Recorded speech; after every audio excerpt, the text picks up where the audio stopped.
Budek ang tawag na doon. Correct.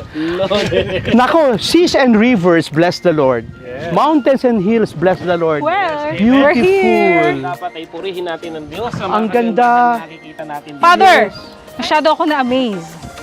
No, masyadong speechless. Yeah. Yung the beauty of creation, Yes, kapatid. Father, totoo.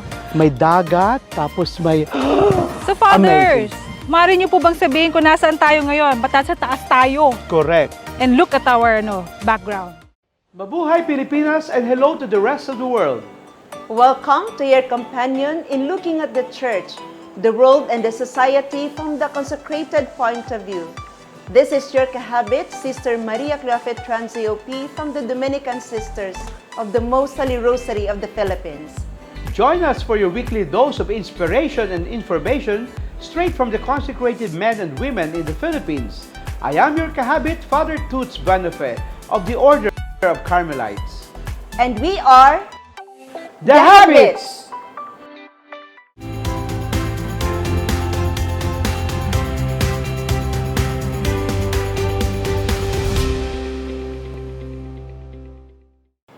Okay, good day and hello, kahabits, Father Toots.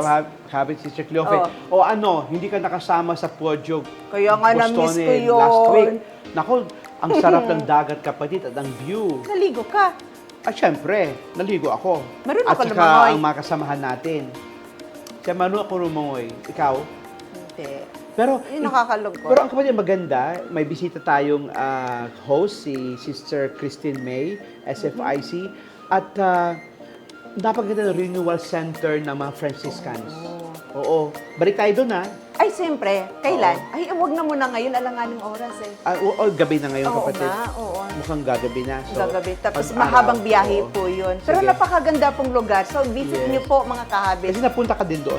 Yes, nakabisit po ako Kaya doon. energized tayo. Yes, ang ganda ng lugar and hopefully to visit it again. Kayo Correct. din mga kahabits, we invite you to visit the place. It's Podio, so Bustone, nice. sa Botolan, Oo. Zambales, na mga Franciscan friars. Prayers Ayan. natin. So, welcome po tayo dun. So, mga kahabits, tara na't sumama na sa ating mahalagang discussion today by visiting our social media accounts. Follow us at Instagram and Facebook page at Conference Major Superiors PH. Thank you very much to our star senders for supporting our live streams and for helping out in our advocacies and ministries. Kaya ano pang hinihintay mo? Chance mo na rin makatulong sa iba ng napakasimple. Paano? By sending Facebook stars. All you need to do is to click the star icon next to the comment section, choose the amount you like to buy, then send them to us. The more stars you can send, the more people you can help. At mga kahabits, patuloy lang po sa panunood, pag-share, pag-like, and comment sa ating YouTube channel, Conference of Major Superiors PH. Tap the subscribe button and bell button para notified ka sa contents from the consecrated in the Philippines. Also, mapapanood din tayo sa TV Maria. Hanapin ang TV Maria channel sa inyong free and cable TV. At tumutok every Sunday nights at 8:30 p.m. and every Thursdays at 6 a.m. and 10 p.m. So let's start our discussions for today's relevant social issues. Here is POV, Points, Opinions, and Views.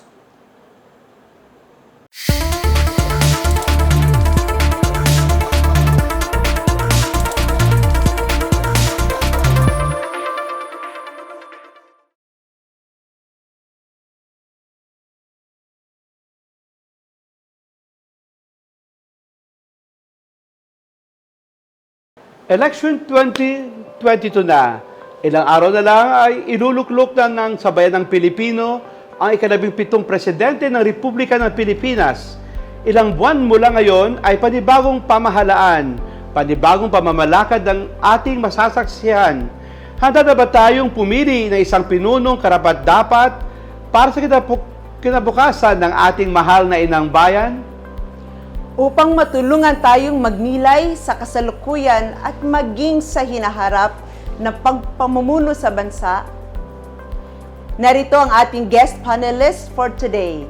One of our guests, became chairman of the Commission on Elections from June 1991 to February 1995 and was a member of the drafting committee of 1986 Philippine Constitution.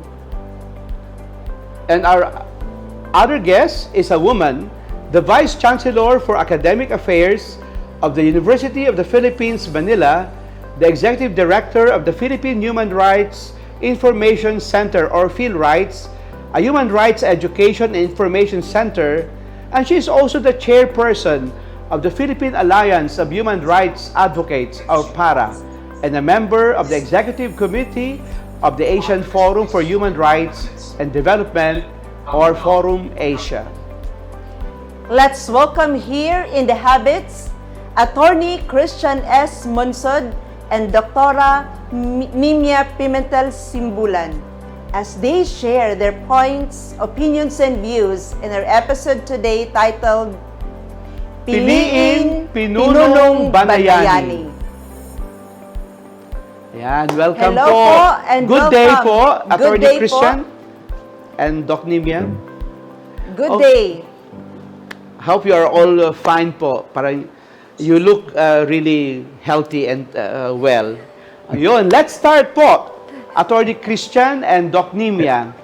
Ano ang inyong valuable advice na maaring gamiting sandigan o gabay at pamantayan ng mga botante para sa pagboto sa May 9? Attorney Christian, please. Can you start with the professor? Sige po, I Ay, can sige start. po. Sige Kay po. Doc NYMIA muna. Sige po.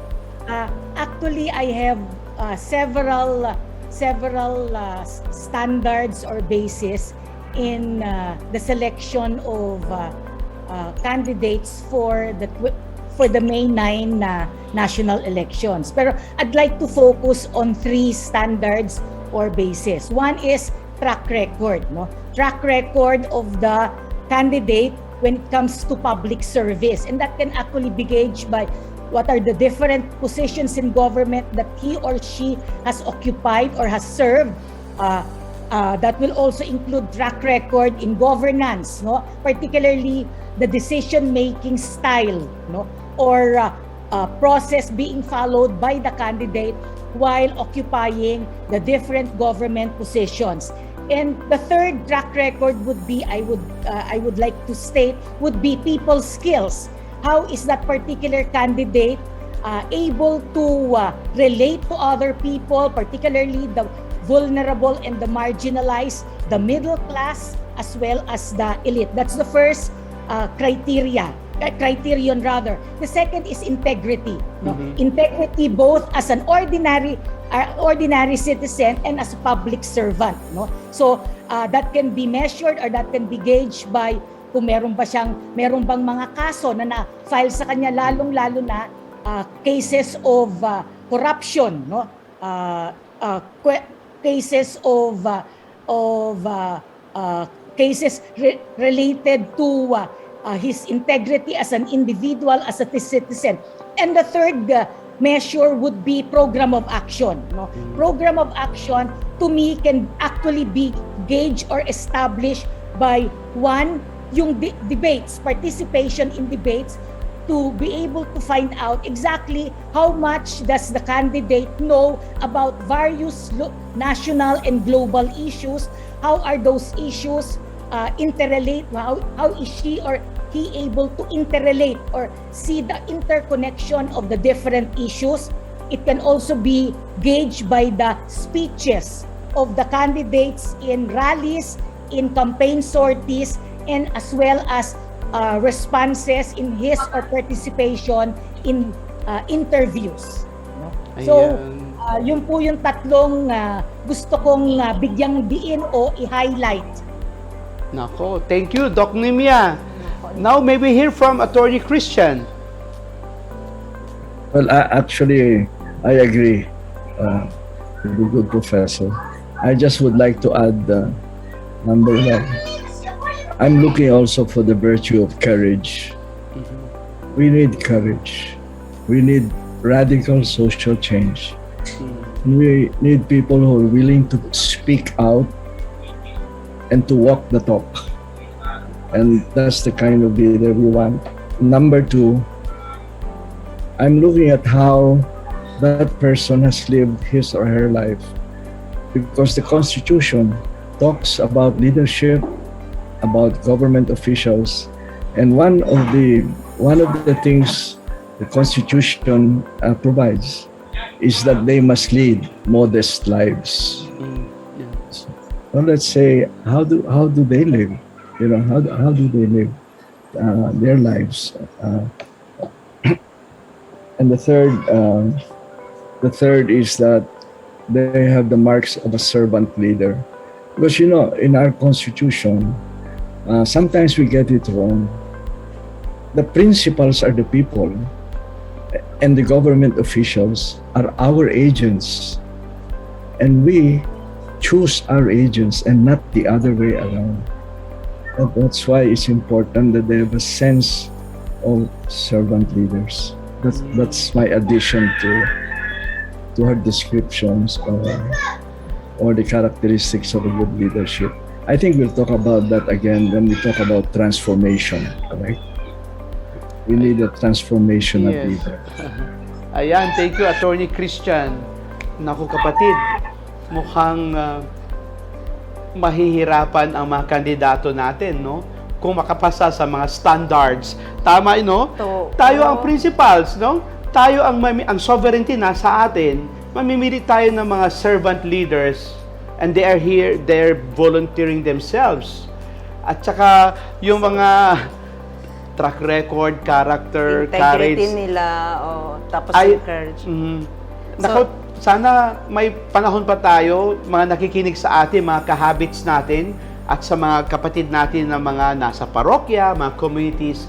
Ang ganda po ng binahagi sa atin ni Attorney Christian at Doc NYMIA. Ayan. So, kailangan ng transformation. So, kailangan po kilatasing maigi po ang ating mga kandidato. Okay, so Doc NYMIA and Attorney Christian, ano ang nakikinitap ninyong senaryo pagkatapos ng eleksyong ito? Okay. Doc, May vision ba kayo? Ano bang pwedeng mangyari? sino po mauna? Yes. Si Go Doc ahead. NYMIA? Doc Kayo NYMIA. na po, attorney. Yes. Kayo na po. Sige. Kasi, people always, the starting point was EDSA, right? Well, we said, EDSA was about our restoring democracy in the country. But there was another promise of EDSA. That promise is the promise of a new social order. That promise has not been fulfilled up to now. Every administration since EDSA has failed to fulfill that because they do not go to the roots of the problem and the vision of tomorrow. The root of our vision of tomorrow is the heart of our Constitution. It's about social justice. It's about addressing poverty, not only poverty, but inequality that has been impervious to change for generations. And you know what? Inequality is growing worldwide, right? Inequality is increasing. And we are the laggards in our part of the world, not only in addressing poverty, but in addressing inequality. That's why I say that, when people talk about democracy versus communism, democracy versus socialism, and so on, and I've read already a lot about this. It is democracy versus oligarchy, because we are a very oligarchic society, and the root of the problem are political dynasties. Yes. No, that's combining wealth and power. And that's why there are families. And until we address the political dynasty issue, until we have a new generation of leaders who come from the poor, we will not have real change in this country. So after this election, this May elections, to me, we must look at leadership from the point of view of what they call the leadership dyad. The leadership is like a marriage. you examine not only the leaders, but the followers of the leaders. That's how we find out if we can change. And you know, are we willing to change ourselves? What are we willing to give up? And I'm talking about the elite leadership in this country, the leaders of this country. What are we willing to sacrifice for that new social order? You know, they say that sacrifice is the currency of love. Sacrifice is the currency of love. Unless we're willing to sacrifice even our own interests to have social change, we will not be able to do it. That's why, to me, the barangay elections in December may be even more important than the May elections, because we have to start from the bottom up. We have to elect young, poor leaders to control the barangays. Then after that, we have the municipal. After that, we have the provincial, until we have a new generation of leaders who come from the poor. Nako, kapatid. If you could Thank only you, come Attorney up with Christian. that, No? no? Now, talagang social change kailangan. Now, Doc Nimia, please. Oo. Ako naman po, while I agree that there is really a need for social justice, there is really a need to decisively address the issue of poverty and inequality. Honestly, I am not so optimistic that genuine social change will be realized in the immediate future or after this election, even if we have Lenny and Kiko, no, become successful in their bid for the presidency and the vice presidency. Why do I say that? One is the executive branch of government cannot operate independently of the two other branches of government. And right now, if we take a look at the composition of the legislative branch of government and those people running for the House of Representatives and the senators, and mind you, I think many of them, or a majority of the trapos, no, the oligarchy will be represented by people who will assume the House of Representative positions as well as the Senate, no? At malaking isa po yun, kasi kahit na ang ganda ng intention ni Vice President Robredo, maganda yung kanyang programa na gustong ipatupad, yun nga, no? I think there is going to be difficulty on his part or on the part of his cabinet to move they will be moving every inch of the way, because all the obstacles, all the difficulties will be put up by people in Congress. That would be one. Second, of course, would be the results of the local elections. Again, if we take a look at the composition of our local, of the LGU officials, marami pa rin po rito ay trapos, no?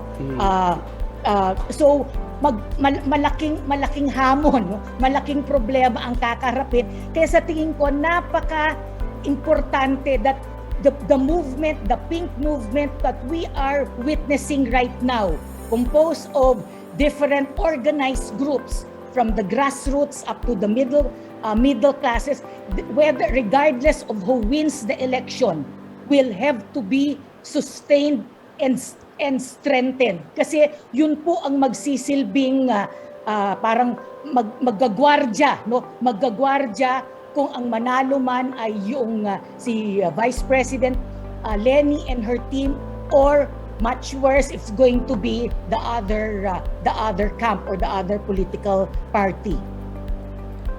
So you see how critical, kapatid, ang ating pagpili ng mga social kandidato change, ngayon. no? Yes. Kaya natin ang unity, solidarity, at yung talagang kung ano ang tama, ipupush natin. Kaya hamon, kapatid, marami tayong mga termino na ginamit ng ating mga speakers.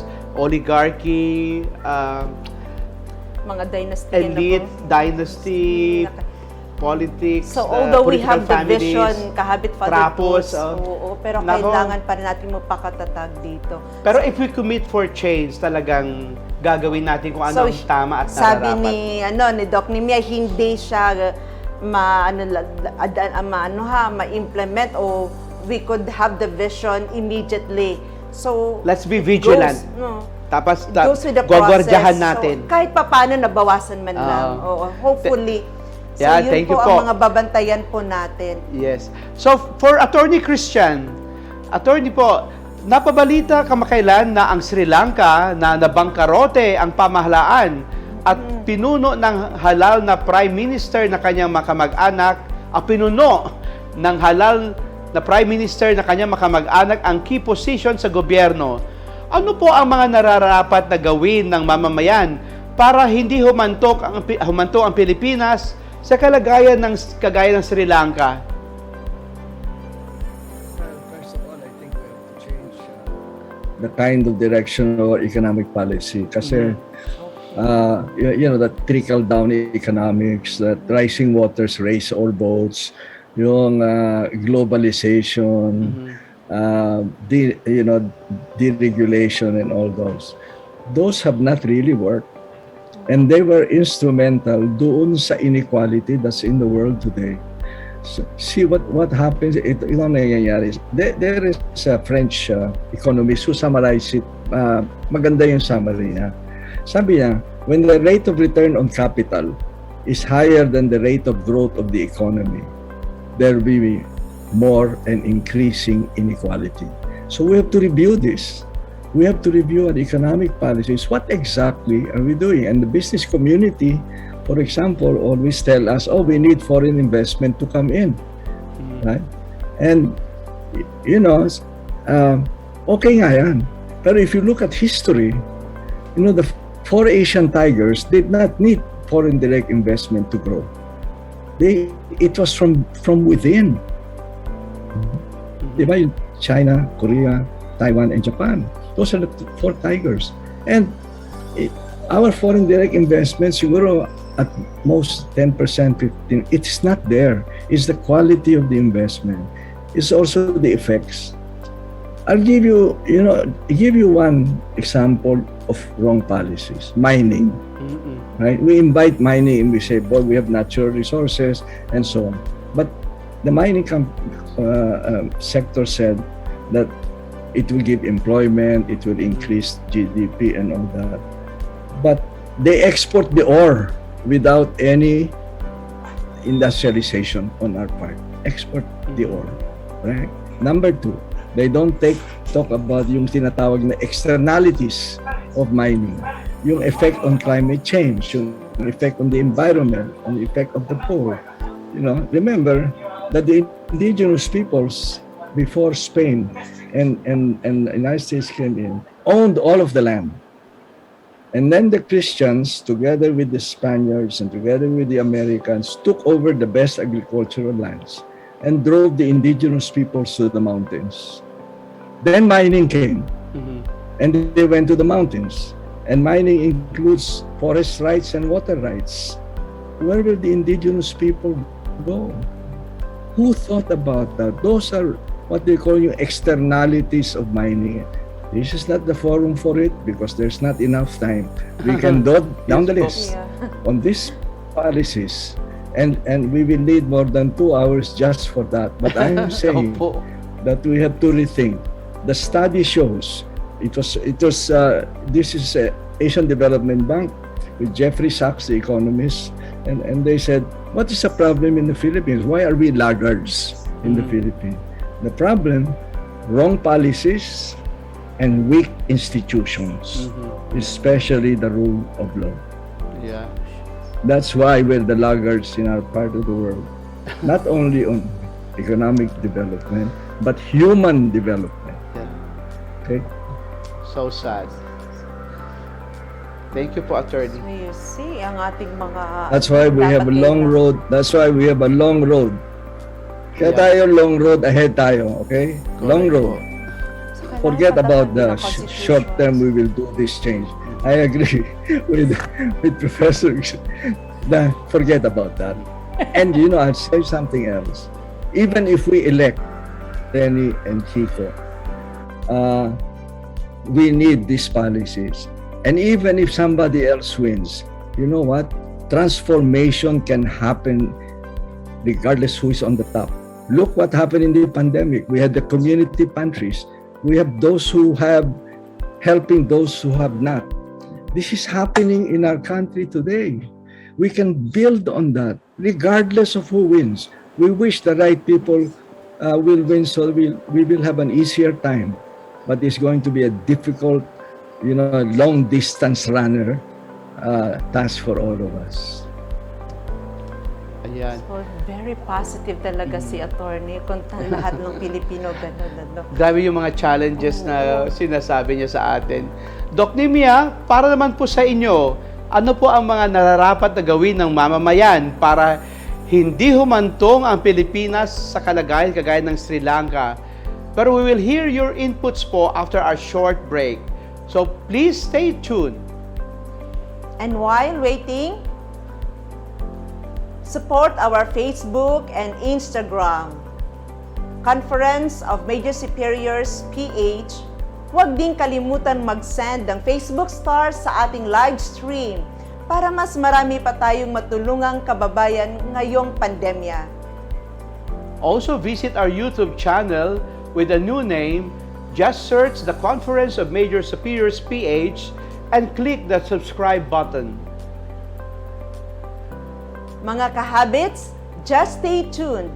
Only here with your information and inspiration companion. This is The Habits!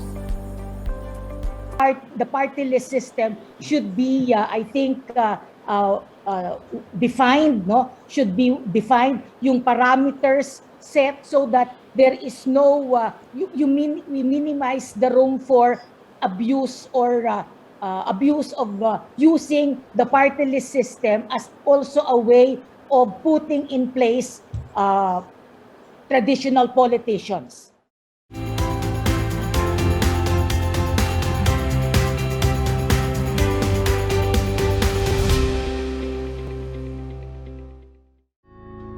Magandang araw po, brothers and sisters. Ang COVID-19 pandemic po ay hindi katang-isip. Ito ay totoo. It is real. In fact po, marami tayong kakilala, kapamilya, kaibigan, kamag-anak na na-infect ng virus na ito. Ang iba, hindi nakayanan at pumanaw. Marami din mga survivors. At kapatid, At maraming apektado, walang pili po ang COVID-19, di ba kapatid? walang superman at superwoman. Wala. Madre, pare, Bata, matanda. Mayaman at mahirap. Ordinaryong tao, simpleng tao, Oo. kahit So, may pera ka kapatid. Talagang totoo at real Oo. talaga ang COVID-19. Alam mo, Sister Clofe, tapos may tinanong ako ng isang kaibigan din, ano na ba ang ginagawa ng simbahan? May Madalas nagawa ba? Yun din ang tinatanong, ano? Oo. Opo naman, marami kaya, Father Tus, ang ginagawa na simbahan. Kagaya ng, Yung mga gym natin, yung mga eskwelahan po ng mga Catholic schools, and even mga parokya ginagawang quarantine facilities. yes, ng mga frontliners. Oo. Correct. Yung mga Catholic hospitals and clinics natin, kapatid. Parokya. Oo. Tapos, ginawang vaccination Vaccination centers. centers. Correct. At even nag-volunteer din ibang mga nurses yes, ng mga totoo. simbahan natin. Totoo, And kapatid. even nurses and doctors ng mga madre natin. So, hindi lang siya, sabi niya, wala daw ginawa. Marami talaga So sa panahon ng pandemya, brothers and sisters, ang simbahan ay sensitive at involved sa nangyayari. In Yes. fact, may mensahe sa atin si Pope Francis himself. Kasi merong information education drive na mula sa Dicastery for Promoting Integral Human Development, Vatican COVID-19 Commission Health Task Force. ayan. At saka, ito kapatid, pinadala sa atin mga basic na tanong at sagot. Na huwag tayong matakot. Bakit ba dapat magpabakuna? So dito po Correct. natin ito malalaman. Teka muna, kapatid, Oo ano yung nga. quotation natin? Mula kay Pope Francis? Ayan. So ito po, isa sa mga quotation po ni Pope Francis, to ensure the majority of people are vaccinated is an act of love. Wow. Diba? So, kasi vaccination according to him is a simple but profound way of promoting the common good and caring for each other, especially the most vulnerable. At may Tagalog version din yan, kapatid. Ito. Yan. Para sa mga Tagalog speaking natin, Ang sabi din ni Pope Francis, ang ating Santo Papa, ang matiyak na ang halos lahat ng mga tao ay mapabakunahan ay tanda ng pagmamahal. Naniniwala akong sa ethical na pananaw, lahat ay dapat tumanggap ng bakuna.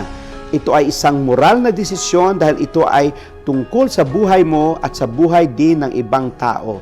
Galing po kay Pope Francis, hindi galing sa atin, kapatid. Oo. At galing ito sa Vatican COVID-19 Health Commission at ng CMSP na ang dati Conference of Major Superiors of the Philippines na dati ay ay AMRSP, Association of Major Religious Superiors in the Philippines. ayan. At alam niyo po, magpapakuna na tayo. Takot ka ba sa karayon? Pero sa Medyo, mga ganyan, ay, hindi talaga pwede. talagang kailangan Kailangan palakasan nating ng loob. mabuhay. So ang vaccine, kapatid, ay hindi gamot pero makakatulong. Makakatulong talaga siya. At- So, mga brothers and sisters, huwag po tayong matakot po na magpabakuna. Yes. Dahil ito po ay ang ating tanda ng ating pagmamahal. Maririnig po din natin ang kampanyang ito sa mga radio stations, kapatid. Yes, Radio oo, Veritas throughout at the mga Philippines partners po yun. throughout the Philippines In po. all languages po ng ating mga kababayang Pilipino. So, maintindihan natin kung bakit ganun po ang pag-promote natin ng vaccination. So, Get vaccinated because this is an act of love.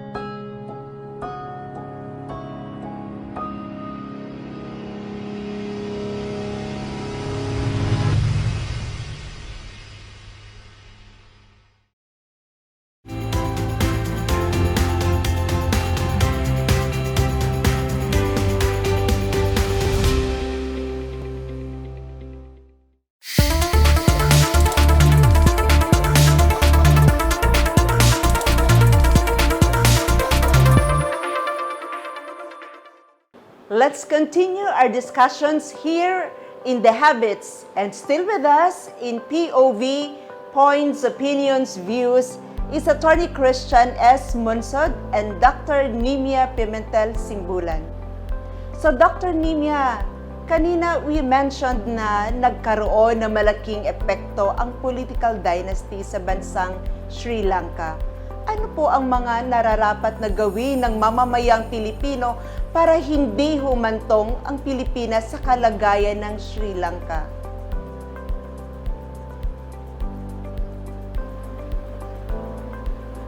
In terms of really reviewing and decisively making the necessary changes doon sa mga economic policies natin that do not work for the interest of our people. Like for instance, mining, which I totally agree. Yung tingin ko rin na kailangan nating ayusin would be a character of our political structure. And I am referring specifically to the issue of political dynasty. So I think political dynasty has long been a problem of the country, and administration per administration that has not been addressed through appropriate measures or legislations. Kasi nga, ang problema po natin, hindi din naman natin maasahang maayos ang address yung political dynasty because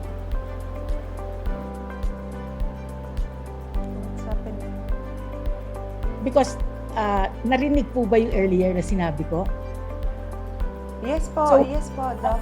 So, because the people who are tasked to come up with appropriate laws that would address political dynasties are themselves benefiting from such a setup, no? So, yun po, sa tingin ko yung issue ng political dynasty will have to be addressed. Kailan kaya So, may end itong political Dapat dynasty? tayo pa rin ang magtatapos Nako kapatid, niyan. disinilang ako. First election ko hanggang ngayon, ganun pa rin po ang palaging naririnig natin Pero may sa pag-asa, election. kapatid. Gagawin Of natin course. dapat gawin. And we are too positive with that. Okay, so Mukhang hindi na rin po tayo nalalayo sa ganitong uri ng gobyerno kasi ayon sa pag-aaral ng GMA, hindi na lang daw political dynasty ng pamilya ang kalakaran sa bansa, kundi isang fat dynasty kung saan ang lolo hanggang sa apo sa tuhod na ang may hawak sa barangay hanggang kongreso sa munisipyo sa city. So, Attorney Christian and Doc Nimia, ano ang implikasyon nito para sa uri ng gobyerno sa ating bansa? Well, Father, you just say it. No, but let me put it this way. I think that together with the COMELEC, the Citizens Arms, after these elections, there are certain laws that we must advocate. One, anti-dynasty law. 35 years they have not enacted an anti-dynasty law. That's number one. Number two, amend the party list law. Kasi yung party list has been abused Correct. by these political dynasties. What are the reforms needed there? Number one, put an anti-dynasty provision in the party list law. Number two, close the loophole in the law na sinasabi nila that congressmen from the party list either must be part of that group of people, right? Whether we're talking doctors and so on. But there's a pwede rin yung merong record of advocacy. That's a loophole.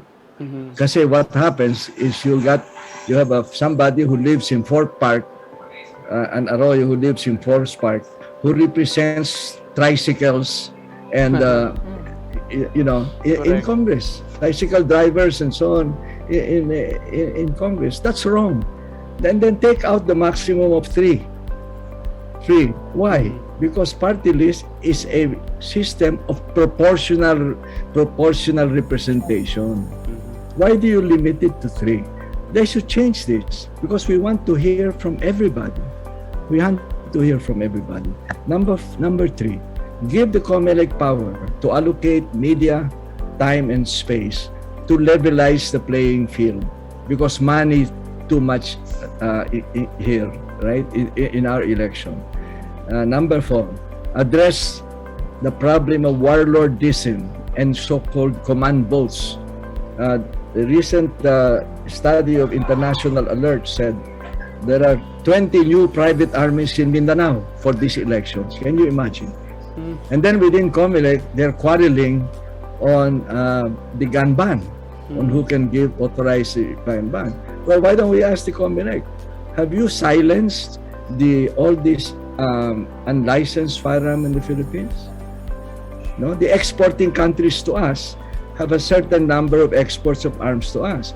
If you match it dun sa imports natin, na recorded imports, only 35%. Yung 65% are in the Philippines, in the hands of the wrong people. Yeah.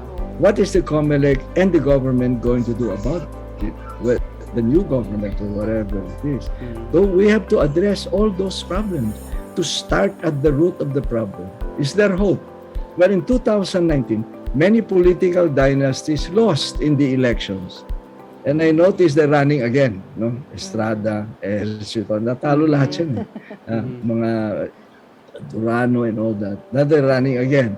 Please don't vote for political dynasties. Yes. Number 2, there are many mayors who are good people, who are incorruptible, who were elected in 2019. Let's continue them. Maraming pwedeng gawin natin together. Okay. I think I spoke too much. I'm sorry.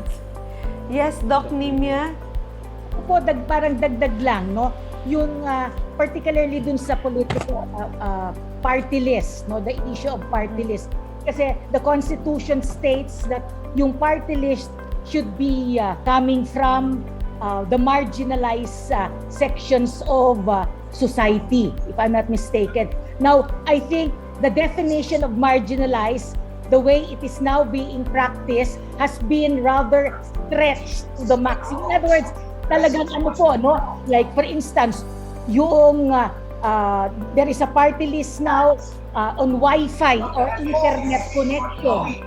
No? Kasi pag inisip mo, anong marginalized doon, no? What particular section, what particular marginalized sections are they representing? So I think the concept ng marginalized has rather been bastardized, no? Abused. So that particular character of the party list system should be, I think, defined, no? Should be defined, yung parameters set so that there is no, you minimize the room for abuse or abuse of using the party list system as also a way of putting in place traditional politicians. I'm sorry, Professor, I disagree with you. I am one of the main proponents of party list in the Constitution. I suggest that you look at the record of the Constitution. The intent, yung minention yung economically marginalized people, for example, Yes. that is only for 3 consecutive terms when party list is introduced. When we talk about marginalized, we're talking not only of economic marginalized, we're talking about politically marginalized, ideologically marginalized, and so on. It's a system of proportional representation. The Supreme Court made 2 or 3 wrong decisions on this. I suggest you read the decision of former Justice Carpio. He got it right finally on what is the definition and of that system of who can participate in it. The amendments I'm proposing would solve some of the problems. For example, on political dynasties, it could solve many of these problems of those with record of advocacy. But let's not change the concept. The concept is proportional representation all over the country. It's a vote to enable those who are not being heard, whether they're poor, rich, politically marginalized, and so on, as long as they're marginalized either in wealth, or political power, or so on, to be heard in our chambers. Actually, don't get me wrong, attorney. I'm not against the party list, but the way it's being practiced now, judging from the different types of party lists that have been acknowledged by COMELEC, that is what I am. Yeah, well, there is corruption in the COMELEC today, because they how can you designate 150 or something like that? For example, the farmers should coalesce into a farmers group, and then there is no limit of 3, right? There should be one party of farmers, or 2 or 3 at the most, and then they can have more than 3. See, what they're doing now is like an amoeba, right? They chop it, so you have farmers from Cagayan, farmers from Batangas, farmers and so on, and nobody gets elected, right? Yeah. So we should, yes, the urban poor should get together, indigenous people should women should get together, disabled, elderly, right? And then we will have probably 20 or 25 parties, not 150 parties. Okay. Well, I agree with kapatid. I agree with both Attorney Christian and Doc Nimia. Talagang inabuso ang party list system. Totoo. Kasi Merong security guard party list. Pero ang nominee nila, hindi security Or guard. spark. Anak ng No. congressman. So very deceiving. O, talaga deceiving, no? Ginamit siya Yes. sa magandang intention, pero hindi ginamit ng... No, mali intention. Mali intention. The intention is to have power. Ng party list system, magandang No, intention. no. The intention Hindi po. is correct. Excuse me. Sige po. Yes It's po, just that attorney. these political dynasties monopolize and abuse it. And that's what you have to put to a stop. Opo. Opo. Wow, napaka-engaging. Ginamit nga din po nila ang party list system. Attorney, thank you so much, and also Doc. So, Attorney Monsod, sometimes in 2018 at our GPICC workshop, you talk about transformative governance. Now, Doc Nimia and Attorney Christian, ano ang nararapat nating gawin bilang mga mamamayan para makatulong sa pagpanibagong pamamahala o transformative governance pagkatapos ng halalan. Doc NYMIA, let's hear your thoughts first. Yes po, Doc. One aspect is really a need to remain vigilant, no? Vigilant under the current conditions. And as I pointed out earlier, I think what has been started, no, in this particular electoral struggle, no, leading to May 9 is very positive and at the same time inspiring but needs to be sustained. So I'm referring to yung tinatawag na pink movement. As I pointed out earlier, I think regardless of who wins, particularly the national electoral positions, I think there is a need to sustain the movement that has been started in different parts of the country, and this actually has been demonstrated in the tens of thousands of people which have been mobilized in the campaign sorties of Lenny and Kiko, no, coming from different sectors, no. In fact, some of this initially started out to be spontaneous, but later on they were able to form into organized groups, and that is something that we need after the during the election, to be able to guard the votes of our people, and then after. That's the first point. The second is yung importante rin po yung being able to sustain popular education on human rights and consciousness raising on human rights of our people, no? So that they will be able to know what their rights are, know how these rights are to be protected, and the actions that they have to take to be able to defend and assert their rights. The third point, finally, is building on and/or enhancing the capacities of our people, particularly when it comes to decision making, no? From the barangay level to the different levels of government, because that would be one way of contribute when we are able to build the capacities of people. That would be one way of contributing to their empowerment. So yung organizing, then yung consciousness raising, and then yung training and providing venues for people to engage in decision making.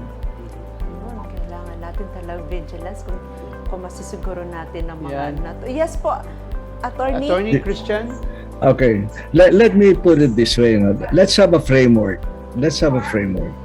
And the framework is this. People and leaders are either transformational or transactional. Okay, transformational or transactional. If the leaders are transactional and the people are also transactional, then what we have is a system of bargaining, of exchanging, power, wealth, and so on. That is not the right kind of society we want. If we have a transformational leader, but the people are transactional, what do we have? Well, we have something like China. Remember the long march of Mao Zedong?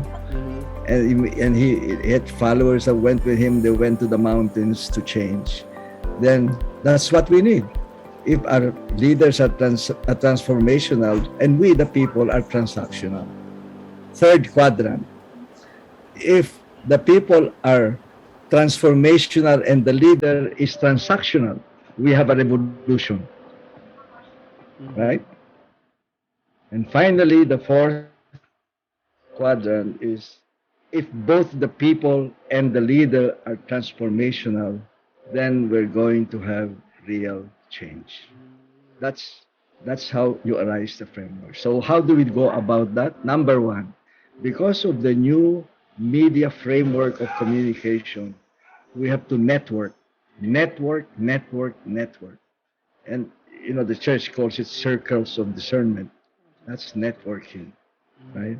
And then what we should do is when we look at our future, let's say, what do we really want for the future of our country? And to me, okay, I have a note here to say, we must examine the leaders, as I said before, from the point of view of the followers. Don't just examine Bongbong. Examine the people who follow him. Don't just say Lenny. Examine the people who are around Lenny and doing it, okay? Third, when we choose a leader, particularly the president, remember that the president is the #1 diplomat of the Philippines. And therefore, he must be that kind of a leader. Not the kind of language he uses, right? And the last, a democracy is about dialogue and compromise. Dialogue and compromise. That's what a democracy is. We must realize that. There are good and bad people in every government. So it's not a case of good versus evil. It's a case of which is the best or the worst, or who is better or worse leadership. Because even good and bad are permeable. A person has something good and something bad in him.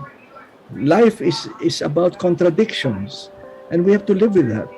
And we must choose the better leader, and don't say good versus evil. That's not fair, right? We are full of contradictions ourselves. So that's if we're going to change, remember that democracy is about dialogue and compromise. Ayan. Okay, wow. Thank you, Attorney Christian. Naku, kapatid. Thank you so much. Kulang ang ating ilang minuto, no? Na Oo nga. maging Napaano kasama nga si po. Attorney Christian at si Doc Nimia. Pero marami tayong natutunan at surely ating mga kahabits Exactly. at ang aking mga tagasunod, no? Mga followers natin.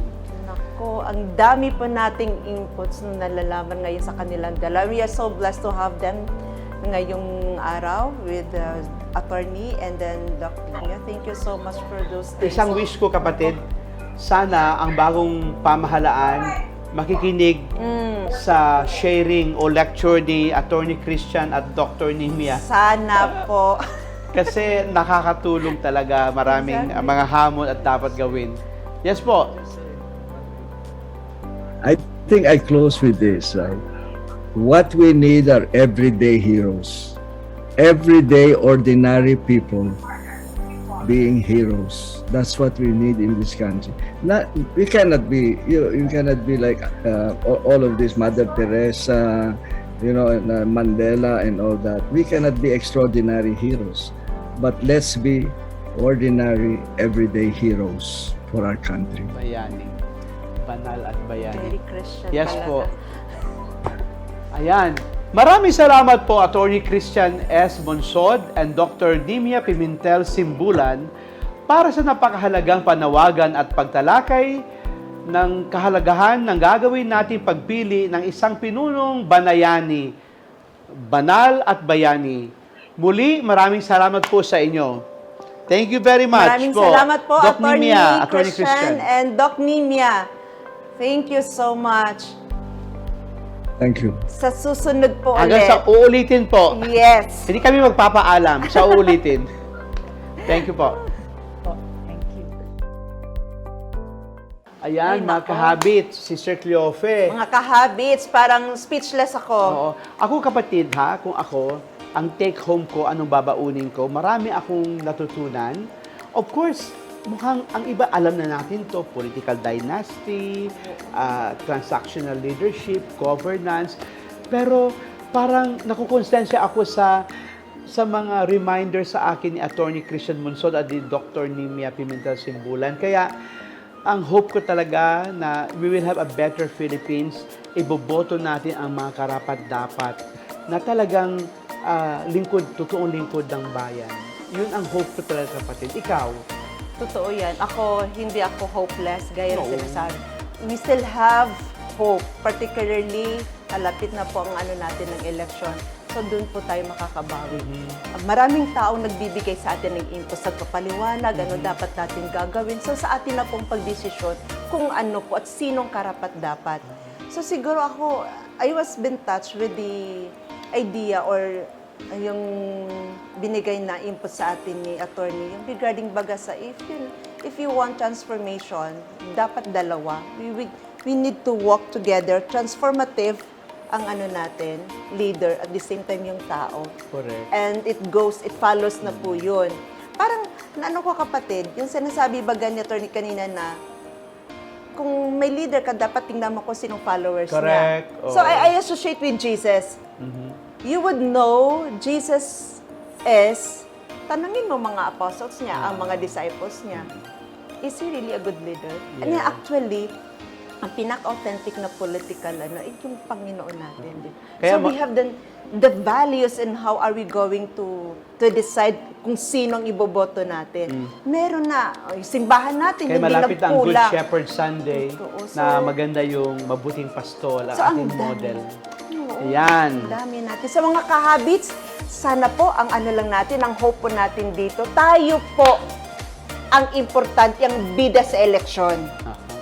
Sagrado pong boto natin. Kaya yun po ang ating mga takeaways ngayon, kapatid. And hopefully that would also be the takeaways of our mga kahabits.